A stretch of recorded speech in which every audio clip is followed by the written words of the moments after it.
کراچی پاکستان سے کال ہے، زیادہ انتظار نہیں کرواتے لیکن گفتگو کو وہیں سے شروع کریں گے۔ السلام علیکم۔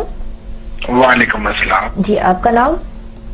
ایوب داؤد بول رہا ہوں کراچی سے۔ جی، اور حکیم صاحب سے بات کیجئے، اپنا آپ مسئلہ بیان کر سکتے ہیں۔ جی جی جی پلیز۔ حکیم صاحب، مجھے آپ سے بات کرنے کا ایک چھوٹا سا مشورہ پوچھنا تھا۔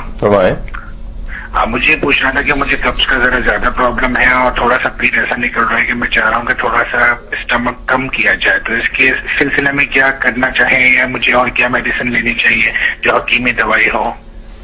آپ کہہ رہے ہیں کہ آپ کو قبض کی پرابلم ہے اور پیٹ جو ہے وہ بڑا ہوا ہے، ٹھیک ہے؟ ٹوائلٹ کتنے دن کے بعد آتی ہے آپ کو؟ آلریڈی فی الحال تو روٹین میں بھی ایک دن آج پر ڈے ہو جاتا ہے، لیکن پہلے یہ ہوتا تھا دو تین دن لگ جاتے تھے اس میں، لیکن ابھی کچھ ٹائم سے فی الحال سیٹ ہے، پر اتنا سیٹ نہیں ہے۔ ٹھیک ہے، تو آپ ایٹ دا مومنٹ کوئی میڈیسن یوز کر رہے ہیں، کوئی دوائی یوز کر رہے ہیں آپ؟ فی الحال کوئی ایسے میڈیسن میں یوز نہیں کر رہا ہوں۔ Right, okay. تو اب اس میں اگر آپ ریگولرلی پروگرام اگر آپ دیکھتے ہیں تو اس میں پہلی تجویز تو یہی ہوتی ہے کہ پانی کی مقدار جو ہے یہ بڑھائیں۔ پانی جو ہے یہ بہت ضروری ہے۔ پانی کھانے سے پہلے 1 گلاس پی لیں اور کھانے کے ساتھ 1 گلاس پئیں۔ کھانے کے بعد جو ہے فوراً پانی نہیں پینا، 2-3 گھنٹے کے بعد پانی پینا ہے۔ فروٹ وغیرہ جو ہے، دالیں سبزی جو ہے یہ استعمال کریں۔ گوشت وغیرہ جو ہے بہت بالکل نہ کھائیں تو بہتر ہے، خاص کر جو بڑا گوشت ہے پاکستان میں بہت استعمال ہو رہا ہے، بڑا گوشت اگر نہ ہی کھائیں تو بہتر ہے۔ اس کے علاوہ جی سوری میں آپ کی بات کر سکتا ہوں، ویسے بھی بڑا گوشت ہم لوگ نہیں کھاتے، چھوٹا ہی گوشت کھاتے ہیں۔ اور دوسرا پانی کا ہاں یہ ہے کہ پانی فی الحال 2-3 گلاس دن میں ہو جاتے ہیں، اس سے زیادہ تو پانی پی ہی نہیں سکتے، یعنی اتنی پیاس لگتی نہیں کہ میں زیادہ پانی یوز کر سکوں۔ جی، لیکن آپ کی جو جسمانی ضرورت ہے وہ تو اپنی جگہ پہ ہے نا۔ پیاس تو وہ تب لگتی ہے جب جسم میں بالکل پانی آخری حد تک آ جاتا ہے، یعنی ڈی ہائیڈریشن، انسان گرنے والا ہے تو پھر پیاس جو اس طرح لگتی ہے نا آپ کو۔ تو 6 سے 8 گلاس جو ہے یہ باڈی کی ضرورت ہے۔ پانی آپ کو ہر حال میں جو ہے بڑھانا پڑے گا، اور انفیکٹ اکثر میں کہوں گا میرے تجربے میں تقریباً 50% جو قبض کے مریض ہیں ان کی بیسک پرابلم یہی ہوتی ہے کہ جو بڑی آنت ہے اس میں جو رطوبت ہے، موئسچر جو ہے وہ کم ہوتا ہے کیونکہ وہ پانی نہیں پی رہے۔ تو آپ پانی جو ہے یہ بڑھائیں، کم از کم 6 گلاس پانی جو ہے یہ دن میں ضرور پئیں۔ سوتے وقت جو ہے 1 کپ گرم دودھ جو ہے یہ ضرور پئیں۔ اگر اس میں بادام روغن خالص مل جائے وہ ملا لیں، اس سے فرق پڑ جائے گا۔ اگر آپ بطور میڈیسن یوز کرنا چاہتے ہیں تو اگین آپ کو آپ کے طیبی دواخانہ ہے وہاں پہ، ان کی آپ جو ہے حب کبد نوشادری لے لیں، وہ کھانے کے بعد لے لیا کریں، اس سے خاصا فرق پڑ جاتا ہے۔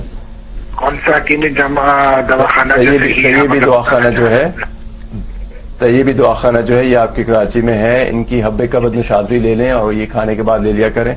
یہ ٹرائی کر کے دیکھیں ہفتہ 10 دن میں اس لیے کہتا ہوں کہ اگر دوائی نے کام کرنا ہے، آپ کو فائدہ ہونا ہے تو ہفتے 10 دن میں جو آپ کو محسوس ہو جائے گا، یہ نہیں کہ مہینوں کے حساب سے آپ دوائی کھاتے رہیں۔ ہفتہ 10 دن جو یہ ٹرائی کریں آپ۔ اوکے، شکریہ۔ اوکے جی، اللہ حافظ۔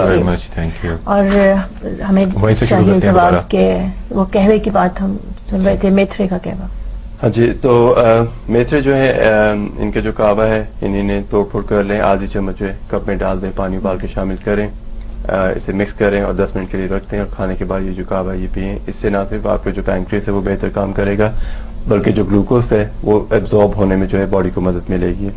اب اس میں ایک اور چیز اللہ تعالیٰ نے اتنی خوبصورت چیز ہے یہ جو میتھرے ہیں کہ نہ صرف یہ ڈائبٹیز کنٹرول کرنے میں آپ کی مدد کرتے ہیں بلکہ جو خون ہے، جو کولیسٹرول اگر آپ کو پرابلم ہے تو اس سے بھی یہ کم کرتے ہیں۔ اور خاص کر جیسے ہم نے کولیسٹرول کے بارے میں پروگرام کیا تھا کہ کولیسٹرول جو ہے 2 قسم کی ہوتی ہے، ایک آپ کی اچھی کولیسٹرول ہوتی ہے، ایک بری کولیسٹرول ہوتی ہے۔ تو یہ جو بری کولیسٹرول ہے اسے جو ہے باڈی میں سے جو ہے یہ خون کو جو ہے پتلا کرتی ہے، خون میں سے نکالتی ہے۔ تو میتھرے جو ہے ان سے جو ہے کولیسٹرول بھی کم ہوتی ہے۔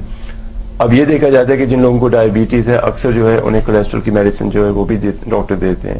تو اگر آپ خون پتلا کرنے کے لیے کوئی دوائی یوز کر رہے ہیں تو اگر آپ چاہتے ہیں کہ آپ میتھرے جو ہیں ان سے مستفید ہوں، ان کے جو فائدہ ہے آپ کو ہو، تو آپ جو ڈاکٹر ہے اسے مشورہ کریں، اسے بتائیں کہ آپ یہ یوز کرنا چاہتے ہیں، چونکہ پھر جو خون پتلا کرنے کی میڈیسن ہے اس کی ڈوز کم کی جا سکے۔ یعنی کہ آپ وہ بھی لے رہے ہیں اور پھر یہ بھی لے رہے ہیں، پھر خون جو ہے وہ بہت پتلا ہو جائے گا۔ اگر بہت پتلا ہو جائے گا وہ پھر نشان پڑنے شروع ہو جاتے ہیں، تھوڑا سا کہیں چیئر پہ لگ گیا، ٹیبل پہ لگ گیا تو وہ داغ پڑ جاتے ہیں اسکن پہ، اس سے یہ ظاہر ہوتا ہے کہ خون جو بہت پتلا ہو چکا ہے۔ تو اگر آپ میتھری یوز کرنا چاہتے ہیں ڈائبٹیز کی مینجمنٹ میں تو آپ اپنے ڈاکٹر سے ضرور مشورہ کریں اگر آپ کو کولیسٹرول کی پرابلم ہے. اگر آپ کچھ لوگ ہوتے ہیں کہتے ہیں ہمیں قہوہ پسند نہیں, قہوہ نہیں پینا چاہتے, اگر آپ قہوہ نہیں پینا چاہتے تو آپ اس کا باریک پاؤڈر کر لیں اور ½ ٹی اسپون جو ہے, آدھی چمچ چھوٹی جو ہے چائے والی چمچ جو ہے وہ کھانے کے بعد صبح شام پانی کے ساتھ لے سکتے ہیں. پھکی مارے پھکی جو ہے, لیکن اگین ذائقہ کڑوا ہوتا ہے, کیپسول وغیرہ میں بھرنا چاہیں تو بھر سکتے ہیں, تو یہ بھی ایک طریقہ ہے یوز کرنے کا. اچھا, اس کے علاوہ بھی غذا کی کوئی بات ہوگی؟ جی بالکل ہوگی, تو اس کو ہم شروع کریں گے کالر کے بعد.